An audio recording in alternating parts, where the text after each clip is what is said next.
Estamos viviendo los momentos más dramáticos de la historia. El Dios eterno empleará todos los recursos para atraer favorablemente la atención de sus criaturas a su obediencia, para que vivan en armonía con toda la voluntad revelada en las Sagradas Escrituras. Las profecías ilustran la manera en que el Altísimo usa a los hombres hoy para cumplir sus designios y su voluntad en la tierra. La profecía es una visión anticipada de la historia. Son predicciones que permiten al pueblo de Dios ver las cosas transitorias de este mundo a la luz de la eternidad. Son alertas para actuar con eficacia en determinados momentos. Nos facilita la preparación personal para la crisis final que se avecina. El apóstol nos relata. Tenemos también la palabra profética más segura, a la cual hacéis bien en estar atentos como a una antorcha que alumbra en el lugar oscuro, hasta que el día esclarezca y el lucero de la mañana salga en vuestros corazones. Y hoy, el Dios de los cielos quiere levantar a una generación que quiera vivir para Dios y que exponga los principios eternos de acuerdo con los cuales operan la sabiduría, el poder y su autoridad para el cumplimiento final de su propósito divino. Hola amigos, ¿cómo están? Dios los bendiga, los guarde. Queremos darles la bienvenida a nuestra serie Descubriendo al Mesías de las Profecías. Quien les habla, Gustavo Contreras, les da un abrazo, una bienvenida cálida y el deseo de estudiar juntos la palabra de Dios. Estamos examinando en estas últimas emisiones el libro de Hebreos. Creemos que este libro es capital para entender un aspecto de la obra de Jesús actualmente en el cielo.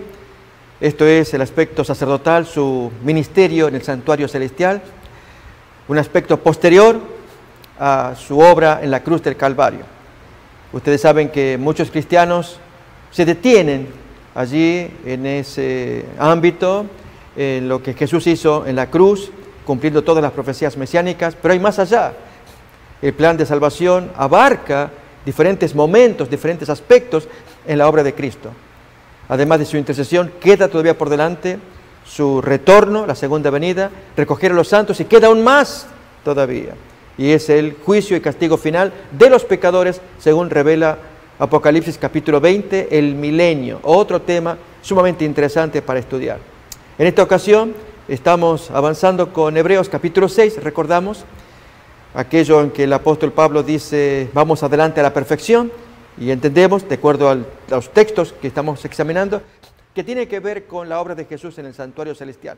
Pero no sin antes repasar los rudimentos de la fe, le llama él. Recuerden que la expresión que él utiliza es que él esperaba que sus oyentes fueran ya tan avanzados, habiendo crecido, con no necesidad de tomar leche nuevamente, sino alimento sólido, ya que el alimento sólido se da a los maduros que tienen sus sentidos ejercitados en el discernimiento del bien y del mal. Son expresiones del capítulo 5. En cambio, la leche se da a los inexpertos. Pero, si Dios lo permite, dice en Hebreos 6:3, esto haremos, es decir, repasar las doctrinas. Y las estamos repasando, amigos, como quien dice abuelo de pájaro, examinar lo esencial de este ABC que el apóstol propone. Y ahora, en esta ocasión, vamos nuevamente a leer capítulo 6 de Hebreos, versículos 1 y 2, y detenernos en el versículo 2, en aquello de la resurrección de los muertos. En la emisión anterior hablábamos de la presentación de Jesús en el Areópago, aquel lugar donde se reunían las personas atenienses en aquel tiempo para dirimir cuestiones. Era un lugar, una plaza de juicio. Allí los areopagitas, uno de ellos es quien se va a convertir al mensaje de Pablo. Él acepta el mensaje, pero el resto de la gente discute estos asuntos, además de ser una plaza pública. Y como leíamos ya, se trata de un lugar casi de ocio, donde cada cual habla lo que quiere, comezón de oír cosas nuevas. Y entonces Pablo, que predicaba en la sinagoga todos los sábados y en la plaza con quienes concurrían, lo invitan al Areópago, otro lugar, allí donde él puede hacer una presentación que fue memorable. Él nos dejó una lección, errónea por cierto, porque habló con filosofía a los filósofos. Y Dios quisiera que usáramos un lenguaje sencillo para expresar nuestras ideas, pero especialmente ir al punto y al grano. En el rodeo que él hizo, donde se ve su cultura, su preparación que él traía, los oyentes, acostumbrados a ese tipo de lenguaje, lo podían aceptar. Él esperaba ganar la buena voluntad de estos oidores del Areópago, Pero sin embargo, cuando Jesús toca temas que a ellos les ofende, se cortó abruptamente el diálogo. ¿Qué cosa es la que les ofendió a estos atenienses que habitaban, que visitaban el Areópago? Pues justamente un aspecto que ya lo había enseñado la doctrina de Sócrates. Acordémonos, este señor, gran filósofo griego, murió por el 399 a.C. y él fue uno de los propulsores de la división entre cuerpo y alma, el dualismo. Platón, su discípulo, recoge todo lo que su maestro enseñó y publica material. Y allí Sócrates, cuando habla de esto, le da importancia al alma, no al cuerpo. Y cuando el apóstol Pablo va a tocar el tema de la resurrección del cuerpo, allí ofendió a los oyentes. Prácticamente ellos sintieron que Pablo enseñaba basura. Muy triste, amigos.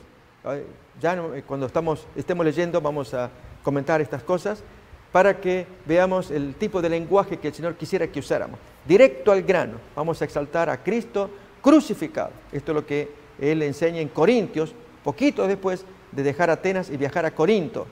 Y allí entonces él asume su postura. De ahora en más solamente voy a predicar a Cristo y a Cristo crucificado. Recuerden que él usa esa expresión. Vamos pues entonces a leer Hebreos capítulo 6, versículos 1, 2 y 3, y entonces lanzarnos a mirar Hechos 17. Por lo tanto, dejando ya los rudimentos de la doctrina de Cristo, vamos adelante a la perfección, no echando otra vez el fundamento del arrepentimiento de obras muertas. Por supuesto, amigos, esto es fundamental. El Señor quiere que comprendamos, pero este es el ABC. Recordemos que algo así fue como Pablo se presentó a Félix en aquel texto de Hechos 24-25, que al disertar sobre la fe en Jesucristo, comienza a hablar, recuerdan, de la justicia, el dominio propio y del juicio venidero. Todo ello abarca la fe en Jesucristo, una doctrina básica. Ahí tenemos el texto. Pero el disertar Pablo acerca de la justicia, del dominio propio y del juicio venidero, Félix se espantó. ¿Y por qué Pablo diserta ello? Versículo anterior nos dice que él habla de la fe en Jesucristo, el ABC. Algunos días después, viniendo Félix con Drusila, su mujer, que era judía, llamó a Pablo y le oyó acerca de la fe en Jesucristo. Es decir, ok, si tú me vas a hablar de Jesucristo, dímelo.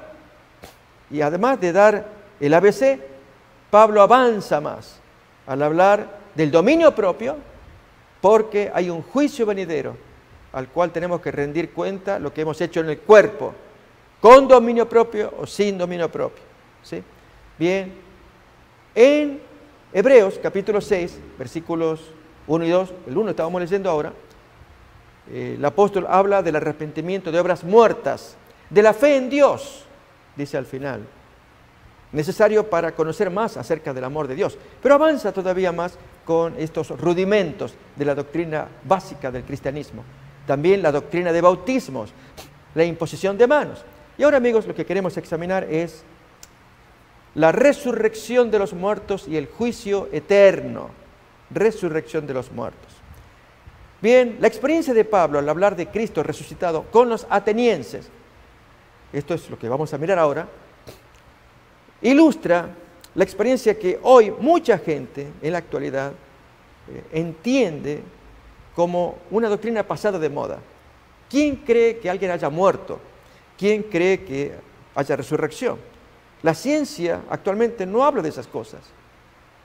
Por lo tanto, estaríamos frente a un mito. Recordamos esa expresión.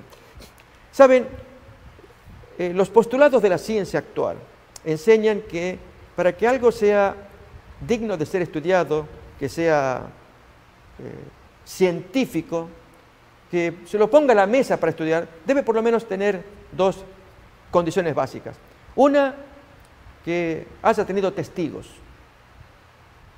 Es decir, vamos a hablar de un fenómeno, tiene que haber testimonios de gente que lo vivió, lo miró y escribió sobre el tema. Como no hay testimonios de la creación y del diluvio, porque quienes vivieron allí murieron, este relato tendría que ser contado por otra gente, es decir, testimonios paralelos, para poder decir, ok, estamos frente a un fenómeno científico. Solamente la Biblia cuenta del diluvio, y ¿quiénes más van a contar? ¿Sí? Y con la creación lo mismo. Adán y Eva presenciaron, pero ¿quiénes más vieron la creación? Para decir que hay un Dios que creó las cosas de lo invisible a lo visible, de la nada al hecho. Y la otra premisa, amigos, es que la cosa sea repetible. Por ejemplo, la muerte es un fenómeno, diríamos, científico porque se verifica. La persona vive y muere, permanentemente. Nadie puede dudar de la muerte. Pero la encarnación virginal de alguien, un ser humano que haya venido sin concurso de elementos masculino y femenino, aun siendo por probeta, in vitro, etc., solamente el texto bíblico cuenta. O que haya habido una resurrección. El texto bíblico cuenta, tanto Antiguo como Nuevo Testamento, pero hoy presenciamos muertes, pero no resurrecciones. Entonces, el evento bíblico de la segunda venida de Jesús es un evento científico. Notamos, los científicos modernos ponen sus propias premisas con las cuales hemos crecido en la ciencia. Gracias a estos hechos que lo hacen perfectible, la cosa se propone, pero viene otro que corrige y otro que lo corrige más hasta que finalmente sale algo que luego llega a ser deleite para el hombre, confort, porque se ha inventado, se ha creado algo sobre el anterior que construyó, pero hubo que corregir su teoría, etc. En el caso, amigos, de los argumentos bíblicos, las verdades bíblicas, las que estamos mirando acá, la resurrección de los muertos. Bien, el apóstol Pablo se encuentra con gente que estaban inclinadas a otra creencia, como ocurre hoy. Es algo interesante. Hoy mucha gente está inclinada a consultar a los brujos, e incluso gente de alto vuelo, cuando hay ciertas situaciones difíciles de dilucidar, de desenredar. Hasta hay organismos superiores de la policía o de más arriba que no dudan en consultar a brujos, a ver qué orientación hay, porque no hay salida con esta investigación. ¿Eso es científico? La pregunta que haríamos, ¿es científico? Bien, en el caso de Pablo, que presenta la resurrección de Cristo en ese ambiente del Areópago, traemos esta consideración porque equivalen los tiempos modernos. Por eso Pablo aprendió su lección. No más filosofía con filosofía, argumento con argumento. Yo voy a hablar con poder. Hay un Cristo resucitado, lo dice el texto bíblico, usted lo tiene que escuchar. O acepta o usted pierde. Es grande lo que aprendió Pablo de esa experiencia del Areópago. Vamos pues, amigos, Hechos capítulo 17, los textos que teníamos ayer para estudiar, recordamos, vamos a repasar. Hechos 17, desde el versículo 16 en adelante. Mientras Pablo los esperaba en Atenas, a sus amigos que estaban para llegar, su espíritu se enardecía viendo la ciudad entregada a la idolatría. Así que discutía en la sinagoga con los judíos piadosos y en la plaza cada día con los que concurrían. Y algunos filósofos de los epicúreos y de los estoicos disputaban con él. Y unos decían, ¿qué querrá decir este palabrero? Y otros, parece que es predicador de nuevos dioses, porque les predicaba el evangelio de Jesús y de la resurrección, anástasis. Y tomándole, le trajeron al Areópago, diciendo, ¿podremos saber qué es esta nueva enseñanza de que tú hablas? Pues traes a nuestros oídos cosas extrañas. Efectivamente, hablar de la resurrección ya era extraño, porque el ateniense, el griego, cree en la inmortalidad del alma, no en la resurrección del cuerpo. Concepto que vamos a mirar ahora y que nos ayude en nuestros días, amigos, a entender esta situación que causa división aún en el cristianismo. Miremos. Queremos pues saber qué quiere decir esto, lo de la resurrección especialmente. Porque todos los atenienses y los extranjeros residentes allí en ninguna otra cosa se interesaban sino en decir o en oír algo nuevo. Entonces Pablo, puesto en pie en medio del Areópago, dijo, varones atenienses, en todo observo que sois muy religiosos. Aquí hay un detalle interesante, amigos, que bueno, esto es algo para aprender. Al decir observo, efectivamente Pablo observó los dioses que había alrededor. Dioses para todo. Es increíble, amigos. Déjenme contarles que un amigo doctor, trabajando en Tailandia, se encontró con la sorpresa de un paciente que trajeron accidentado. El paciente ingresa al hospital y allí testifica su grave error. Cuando le preguntan qué había pasado, es que salí de mi casa, pero no me olvidé de ponerme la cinta roja. ¿Cinta roja? ¿Para qué? Y contaba este amigo médico, es que allí creen en aproximadamente 33 millones de dioses. Y él tenía que preparar sus amuletos para satisfacer a muchos de ellos. Y tenía varias cintas en su cuerpo, pero esa en particular se la había olvidado. Y como consecuencia, no contaba con la protección de ese dios en particular, por lo cual tuvo el accidente.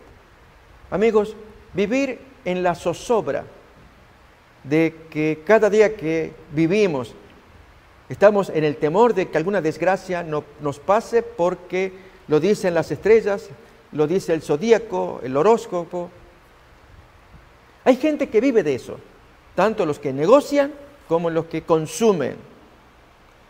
Amigos, es tan volátil, tan incierto, un lenguaje hecho para que calce aquí y calce allá.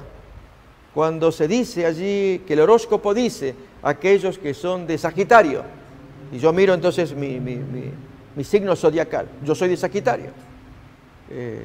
Hoy tú sales y tendrás una sorpresa. ¡Wow! Entonces, bueno, confiado voy, ¡pam! Salgo y me cayó una maceta en la cabeza. Y el oráculo fue cierto. Yo esperaba una sorpresa agradable, pero el oráculo no dice qué tipo de sorpresa. Fue una sorpresa desagradable. Así, amigos, si vamos a trabajar de esa manera, las probabilidades, en la forma en cómo se enuncian estas sorpresas, estas predicciones, de una manera tan ambivalente, calza aquí, calza allá. Según el signo, otro signo, Piscis, Tauro o cualquier otro del zodíaco, creer que nuestras acciones dependen de lo que digan o hagan las estrellas, ¿sí? Nos volvemos idólatras, dependientes de estos dioses que en la antigüedad eran muy populares.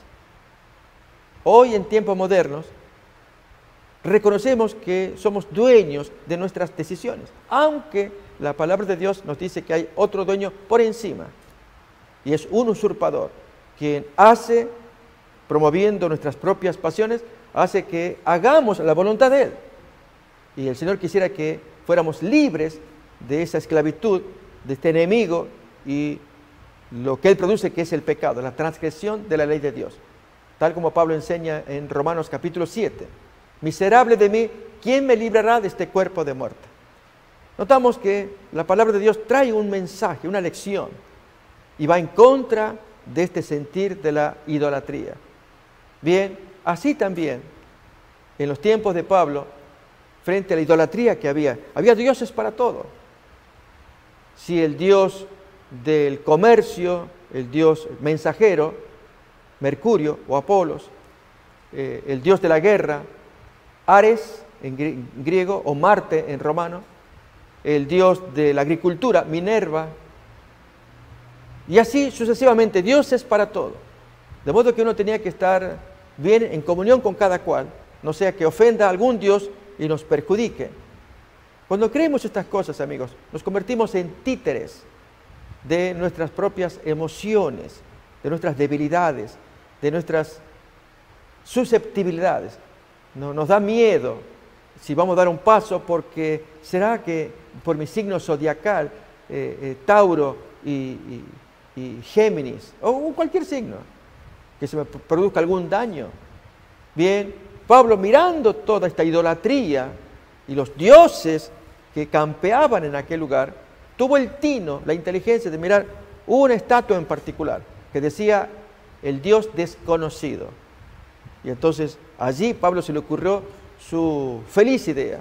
A ese Dios que ustedes adoran sin conocer, a ese yo estoy predicando.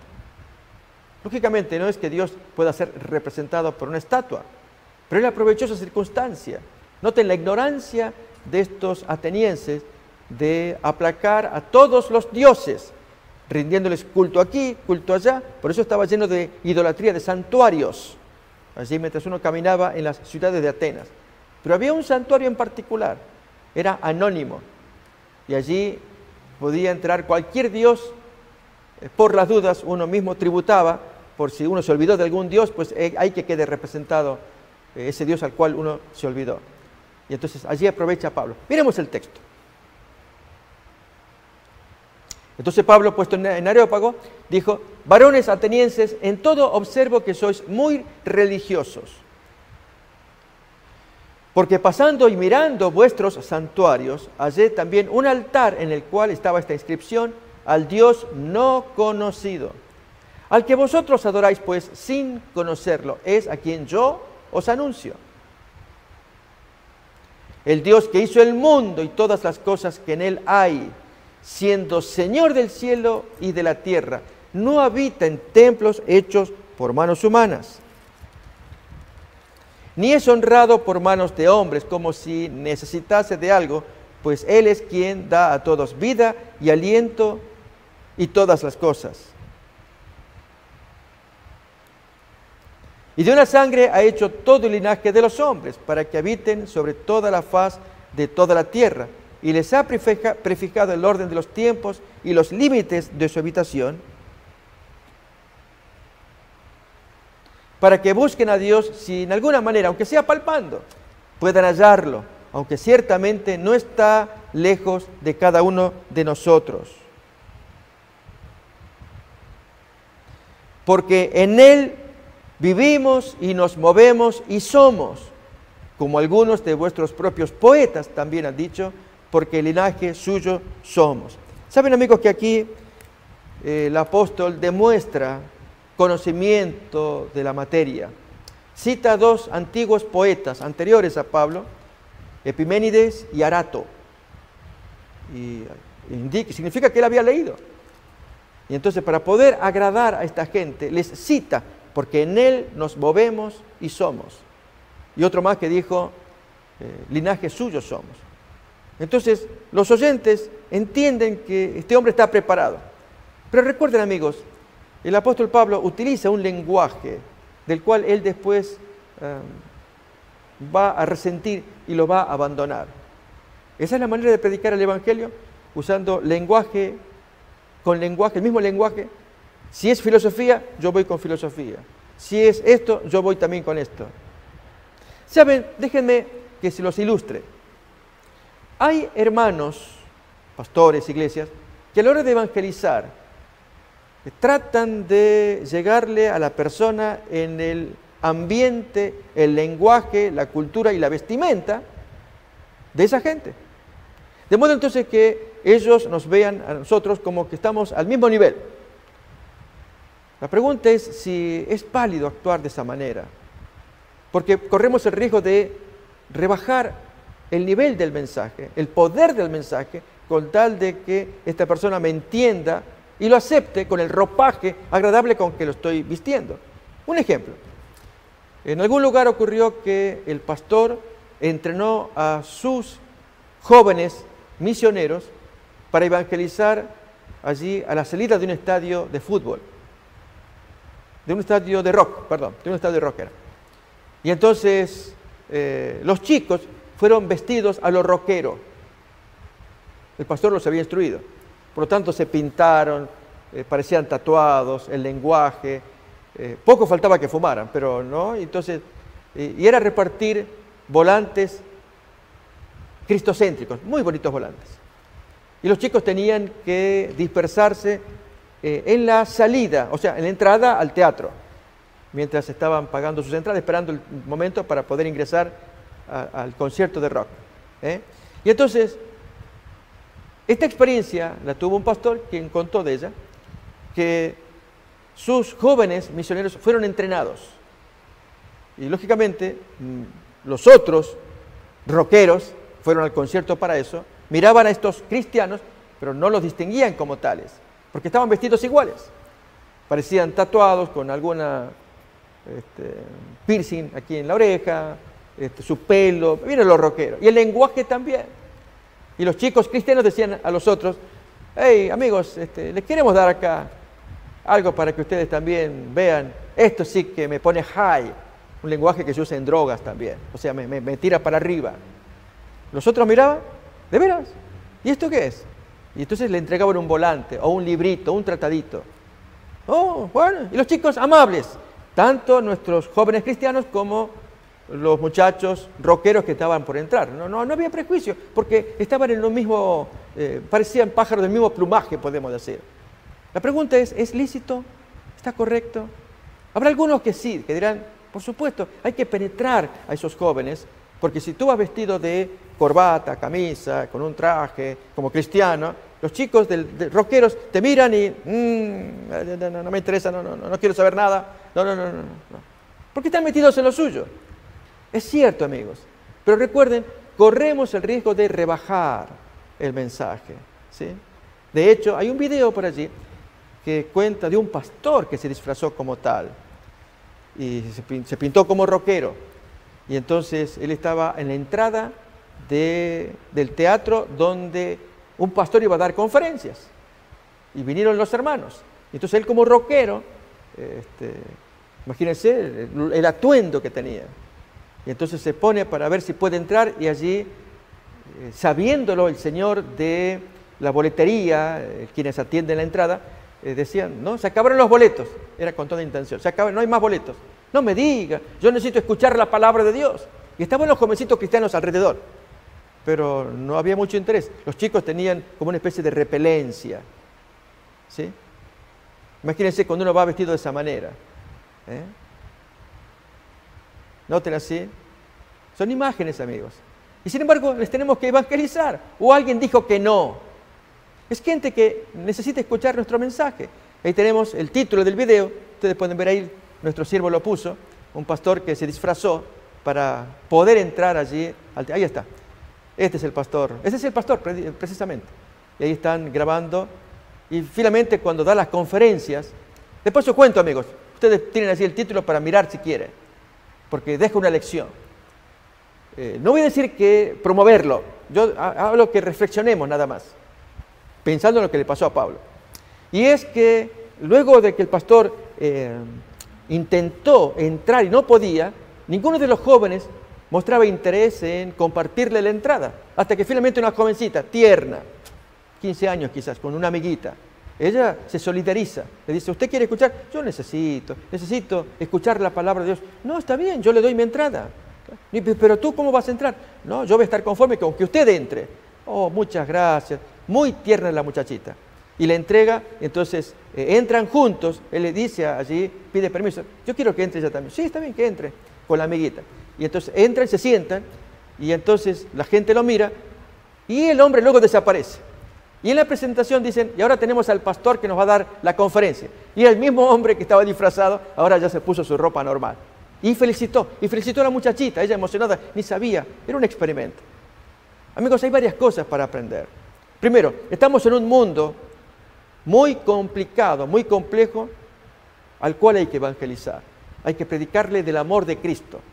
El asunto es si es válido rebajarnos, vestirnos a lo rockero para con el rockero, como el primer ejemplo. En este caso, este segundo ejemplo, el pastor se vistió así solamente para probar, como un experimento social. ¿Dónde estaban los chicos? ¿Se solidarizarían con un rockero tatuado que tiene interés en las cosas espirituales? Pues la jovencita lo hizo. Allí se muestra el amor de Cristo. Eso es loable. En el caso del apóstol Pablo en Atenas, amigos, fíjense el lenguaje que él utiliza. Utiliza filosofía. Cita a Epiménides, cita a Arato, cita a los grandes pensadores de aquel tiempo, respetados por los oyentes. Los griegos sabían. Y ven a Pablo, wow, el hombre sabe. Ok, interesante el razonamiento que está trayendo. Saben, cuando uno habla de esa manera, o sea, se viste al nivel de los oyentes. Hoy diríamos, al nivel de los rockeros, me visto como rockero. Al nivel intelectual, me visto como nivel intelectual. El asunto es si es el método correcto Ese es el planteo que estamos trayendo. Bien, miremos cómo avanza la historia de Pablo en el Areópago. Porque en él vivimos y nos movemos y somos, como algunos de vuestros propios poetas también ha dicho, porque linaje suyo somos. Hasta otro autor, Menandro, fue citado acá también en los dichos que el apóstol está trayendo frente a su auditorio. A ver cómo avanza. Siendo pues linaje de Dios, no debemos pensar, y esto es correcto, o sea, quiso hacerles el enganche, el switch decimos, ¿no? Hacerles la fusión, como cuando enchufamos la corriente, en que él les entendía el lenguaje de ellos, de estos grandes filósofos, él les citó algunos de ellos, pero tenía que corregirlos. Cuando dice, siendo pues linaje de Dios, como los profetas de ustedes dicen, no debemos pensar que la divinidad sea semejante al oro, o a la plata, o a la piedra, o a la escultura de arte y de imaginación de los hombres, como ahí lo estaban haciendo. Pablo avanza más allá para revelar a ese Dios. Bien, miremos. Pero Dios, habiendo pasado por alto los tiempos de esta ignorancia, ahora manda a todos los hombres en todo lugar que se arrepientan. Este mensaje es tan bonito, amigos. Si usamos un lenguaje moderno, diríamos que Dios, habiendo hecho la vista gorda, habiendo pasado por alto los tiempos de esta ignorancia, ¿cómo Dios, bien que Él es el juez, podría juzgar todo? Pero en Cristo, amigos, hace la vista gorda. Prefiero olvidar, con tal que el hombre reconozca a Cristo. Y este es el mensaje que Pablo está trayendo. Solo que vamos a ver si qué lenguaje podría haber usado. A ver, miremos. Provocó allí un cortocircuito en la audiencia. Por cuanto ha establecido un día en el cual juzgará al mundo con justicia por aquel varón a quien designó, dando fe a todos, con haberlo, y aquí, amigos, levantado de los muertos. ¿Qué? Resurrección del cuerpo. No, ya ahí, a ver, ¿qué pasó ahora?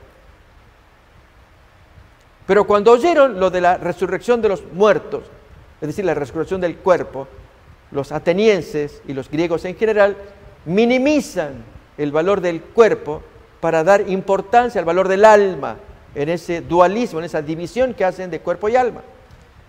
Bien, frente a esto unos se burlaban y otros decían, ya te vamos a ir, ya te vamos a oír acerca de esto otra vez. Y así Pablo salió de en medio de ellos. Mas algunos creyeron juntándose con él, entre los cuales estaba Dionisio el Areopagita, era uno de los encargados de ese Areópago, él fue ganado, una mujer llamada Damaris y otros más también con ellos. ¿Qué pasó luego? Después de estas cosas, Pablo salió de Atenas y se fue a Corinto. Y en Corinto, amigos, ahí es donde vamos a ver la experiencia nueva que tuvo. Leemos la experiencia y comentamos qué pasó en Atenas. Vamos pues entonces a 1 de Corintios.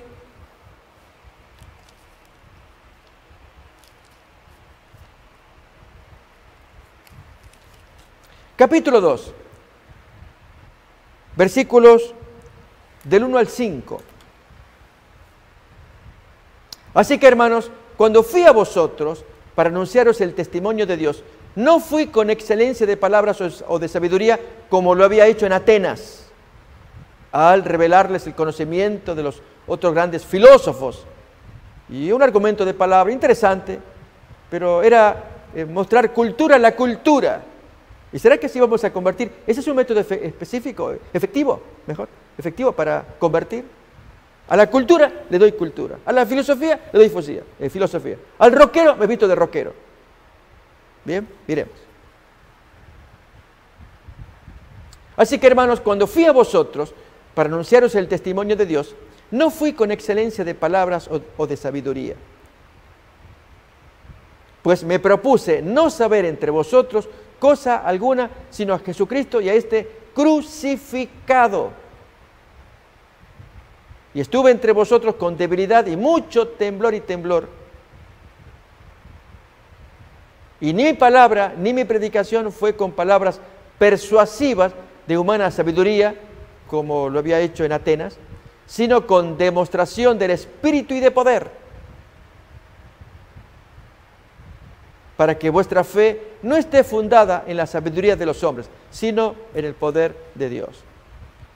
Amigos, ¿qué es lo que pasó en Atenas? Invito a que leamos otra vez el texto clave del efecto negativo en Hechos capítulo 17.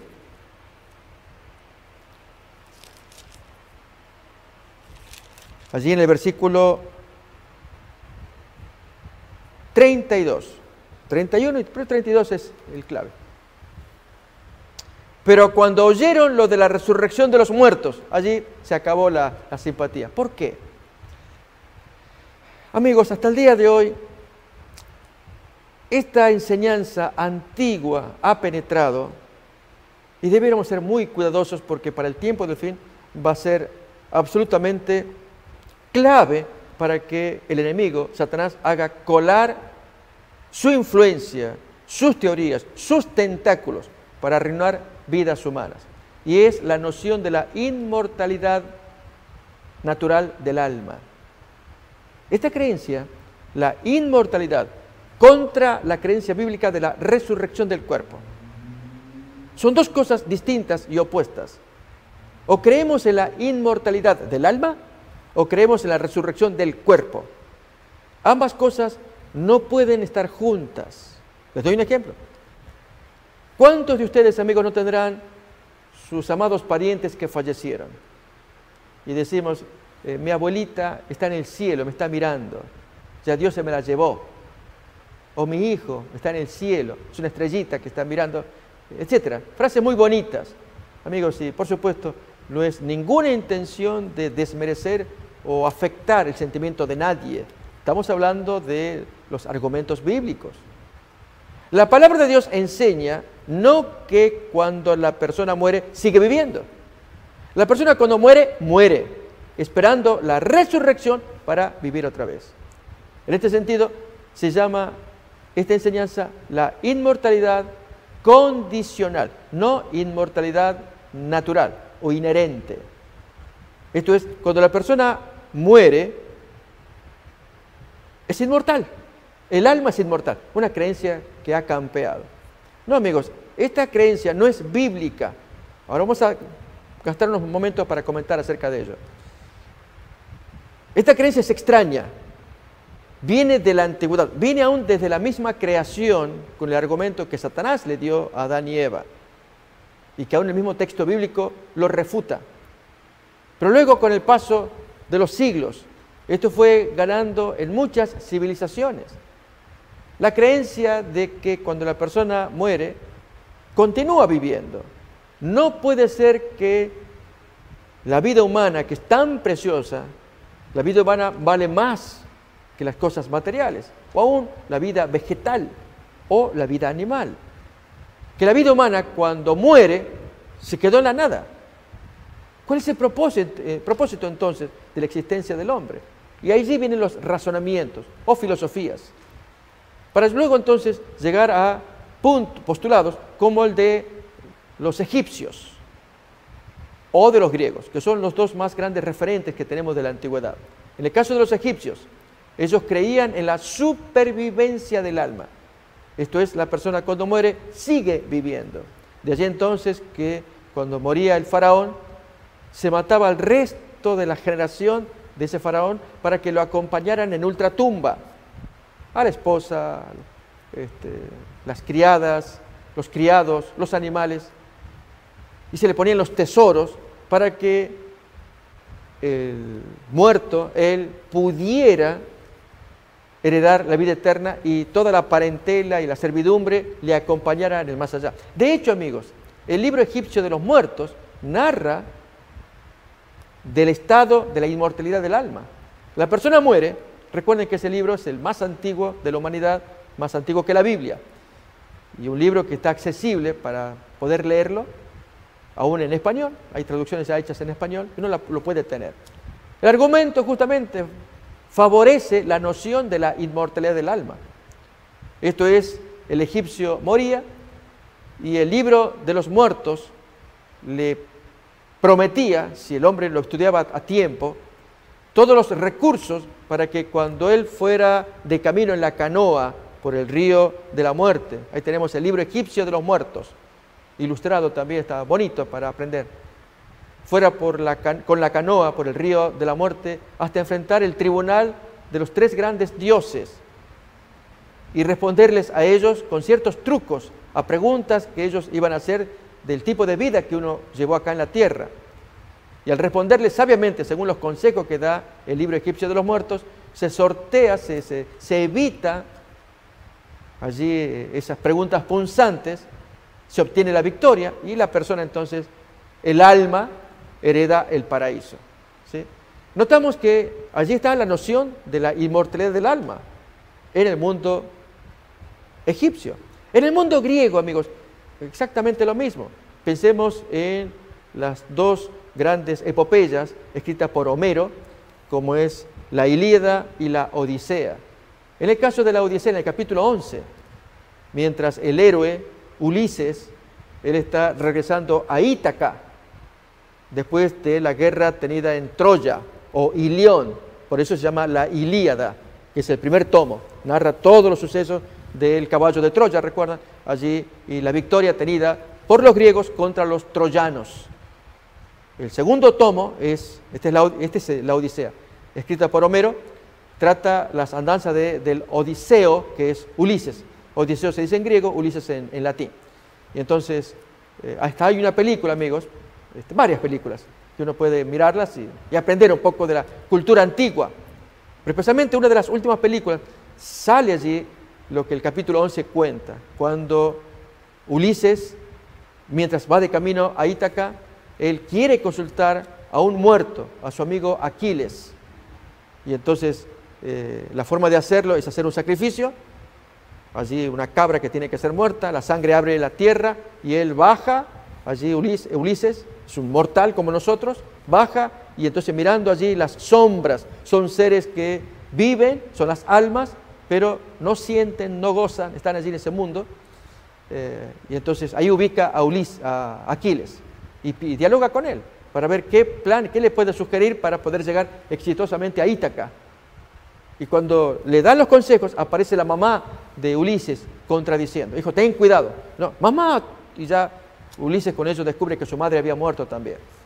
Y entonces le hace caso a la madre, que tenga cuidado, porque había una trampa. Y efectivamente, Ulises luego que sale de esa experiencia del Hades, ¿recuerdan? Hades, así, H-A-D-E-S, esa es la expresión que incluso se escribe en nuestra Reina Valera 60. Entonces sale de allí y toma su barco y llega a Ítaca y allí toda otra epopeya, peleas que hay para poder recuperar su reino y a su amada esposa Penélope. Una historia, amigos, pero basada en esta noción de la inmortalidad del alma. Y más que historia, es una novela, porque hoy, amigos, sí hubo un hecho histórico, la caída de Troya y León, pero de allí se teje todas las leyendas y creer que hay tal cosa como vida en ultratumba, guiándonos por lo que el texto de Homero enseña, es muy grave. El argumento que se ha usado es que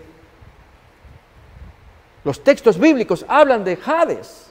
Voy a invitar, amigos, a que lo leamos. Allí en Hechos capítulo 2, el apóstol Pedro da un discurso como consecuencia del derramamiento del Espíritu Santo en forma de lenguas.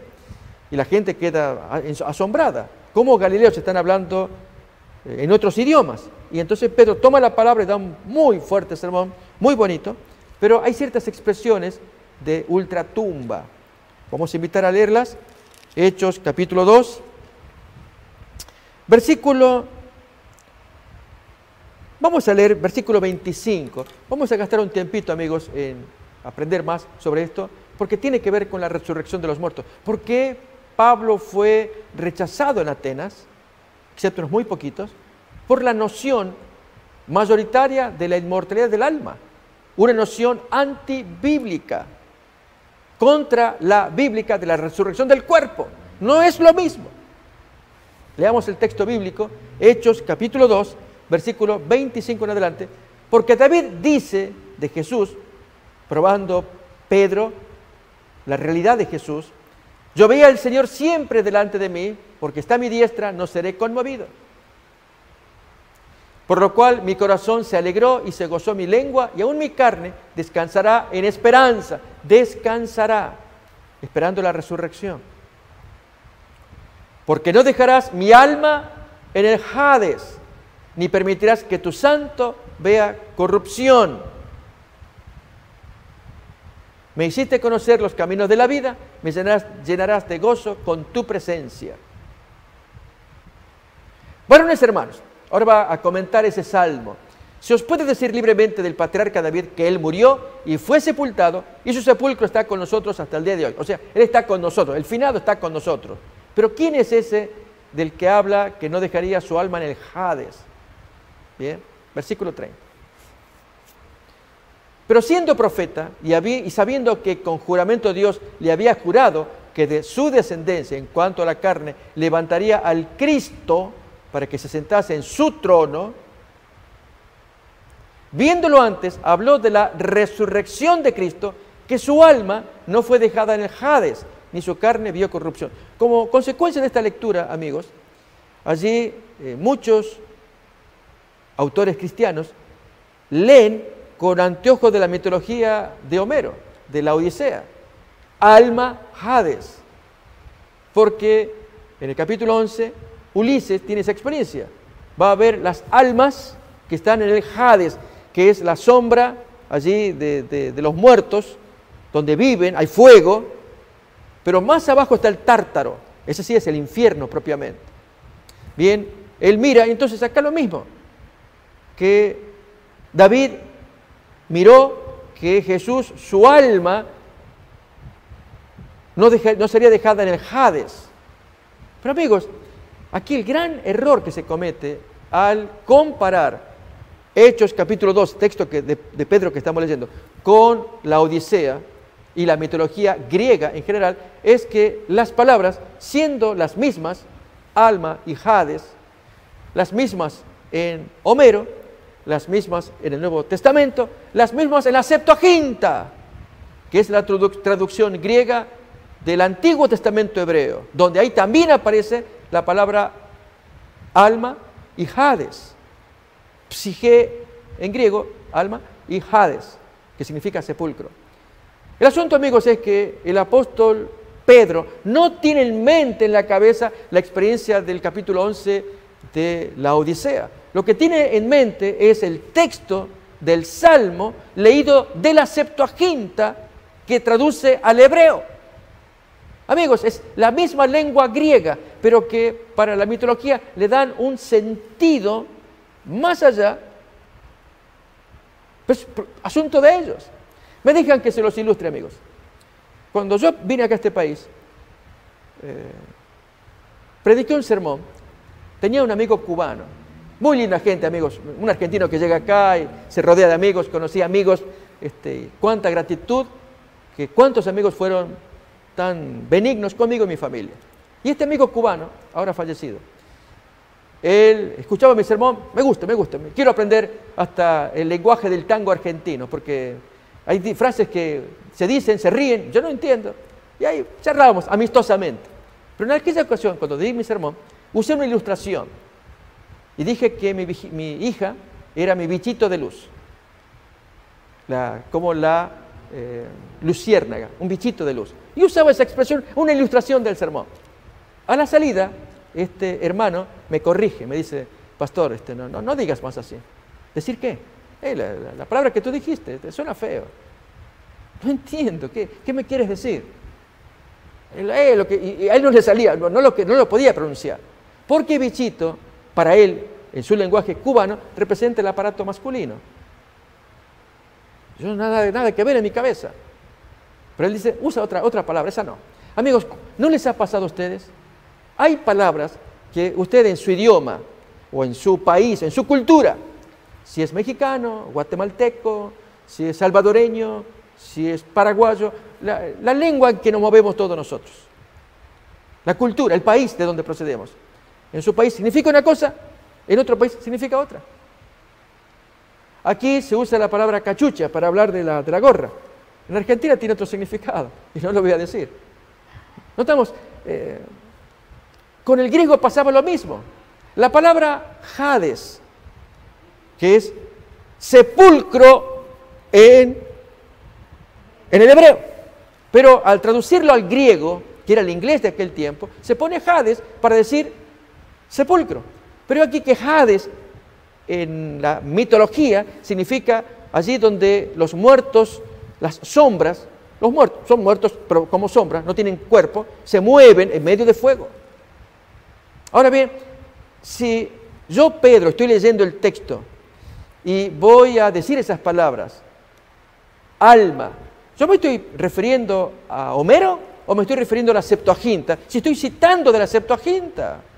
A ver, amigos, voy a invitarles a que leamos el texto directamente del Antiguo Testamento. Habíamos leído, vamos a buscar la referencia. Tenemos Salmo 16, versículo 8 al 11. Lo vamos a leer en la lengua hebrea. Ojalá pudiéramos tener la Septuaginta también. Hay una de Yuneman, hay autores que traducen, otra la edición de Ediciones Sígueme, una edición española. Muy bonito, amigos, que tengamos esas Biblias antiguas en nuestra querida lengua española. A Jehová he puesto siempre delante de mí, porque está a mi diestra, no seré conmovido. Se alegró por tanto mi corazón y se gozó mi... Allí en el hebreo dice nefesh. En el griego de la Septuaginta dice psique. La palabra griega es la que nos importa ahora, porque es la que maneja Pedro. Y cuando dice psique, tanto Homero con su Odisea, el capítulo 11, Ulises, que se mete allí y busca la otra psique, a ver, a Aquiles. Ok, ese asunto de Homero y su obra, en un idioma que era el inglés de aquel tiempo. Pero la Septuaginta, amigos, que traduce el texto hebreo, lo pone psique para significar Sheol, que es la palabra original del hebreo. Pedro va a citar el Salmo, no cita a Homero, no cita el capítulo 11, notamos, la lógica está diciendo eso. Pero vamos a leer el texto completo ahora de Salmo 16. Miremos ahí los versículos que estábamos observando. Bien, acá, al amparo de tus alas, ampárame de la faz de impíos. Esto es la Septuaginta, amigos, que el siervo nos consiguió. Los que me han afligido, mis enemigos, mi alma han cercado, de su grosura se rodearon, su boca habló soberbia, arrojándome ahora me han circuido en torno, sus ojos propusiéronse bajar a la tierra. Es la traducción española de la Septuaginta griega. Y agradecemos al siervo que nos lo puso allí. Vamos ahora entonces a leer el Salmo, está completo, para tener una reflexión final. Bien, se alegró por tanto mi corazón, se gozó mi alma, mi carne también reposará confiadamente, porque no dejarás mi alma en el Sheol. Notamos que Pedro no pone Sheol, pone Hades, porque él está leyendo la Septuaginta. No permitirás que tu santo vea corrupción. Me mostrarás la senda de la vida, en tu presencia hay plenitud de gozo, delicias a tu diestra para siempre. Bien, amigos, esta parte que hemos leído, vamos a continuar en la siguiente emisión, para aprender, queremos aprender. Queremos ver qué le pasó a Pablo en Atenas, por qué fue rechazado, por una creencia que hasta el día de hoy campea y que es tan importante discernir como es la errónea creencia de la inmortalidad del alma frente a la bíblica doctrina de la resurrección del cuerpo. Cuando miremos la riqueza de este tema, vamos a entender que esto es propio de los paganos, allá ellos, pero que luego se mete entre los cristianos y que haya cristianos que lo defienden, está muy serio. Cuando el alma fallece, la inmortalidad del alma es mitología griega. Esto es algo que lo vamos a estudiar más oportunamente. Con esto, amigos, la exhortación, confiemos en la palabra de Dios, volquémonos a ella, estudiémosla, abramos la mente, tomemos papel y lápiz, cosas que escuchamos, anotar, investigar, buscar, como los bereanos, para que estemos firmes, seguros en la palabra de Dios, haciendo lo que Dios quiere que se haga. Y si hay errores que hay que descubrir y aún aclarar, lo vamos a hacer con el solo propósito de apoyar la palabra, porque Dios nos da paz, seguridad, no en el error. Y luego mirar después por qué Dios quiere cuidarnos del error, porque para el tiempo del fin será muy importante discernir cómo el enemigo podrá meterse en los resquicios que nosotros le hayamos permitido. Dios les bendiga, amigos. Nos miraremos en la siguiente emisión, firmes en el estudio de la palabra de Dios. Amén. Estamos viviendo en el tiempo del fin, predicho por el profeta Daniel. Estamos por enfrentar eventos que sucederían antes del regreso de Cristo. Es como un aviso del futuro y no es atractivo. Es el drama de nuestro mundo. El pecado, el sufrimiento, la muerte, la caída de las naciones, guerras, hambrunas, la difusión del evangelio, engaños, terremotos y otros. Estamos viviendo los peligros del tiempo del fin. Todo esto es según Cristo, principio de dolores. Pero tenemos la palabra profética más segura. Cristo dijo a su pueblo: yo estoy con vosotros todos los días hasta el fin del mundo. La iglesia es la familia de Dios en la tierra y debemos entender los tiempos en que vivimos. Como continuadores del pueblo de Dios, se nos invita a salir del mundo y a prepararnos para reunirnos para la verdadera adoración, para estar en comunión unos con otros, para recibir instrucciones de las profecías que hiciera que el lucero de la mañana, Cristo Jesús, resplandezca en nuestros corazones. Asimismo, servir a toda la humanidad y cumplir con la sagrada comisión de ir y hacer discípulos. Oro para que el Señor Jesús use estos medios como instrumentos en sus manos para que usted pueda sentir el hambre y sed por más de la verdad absoluta. Que el Señor les guarde.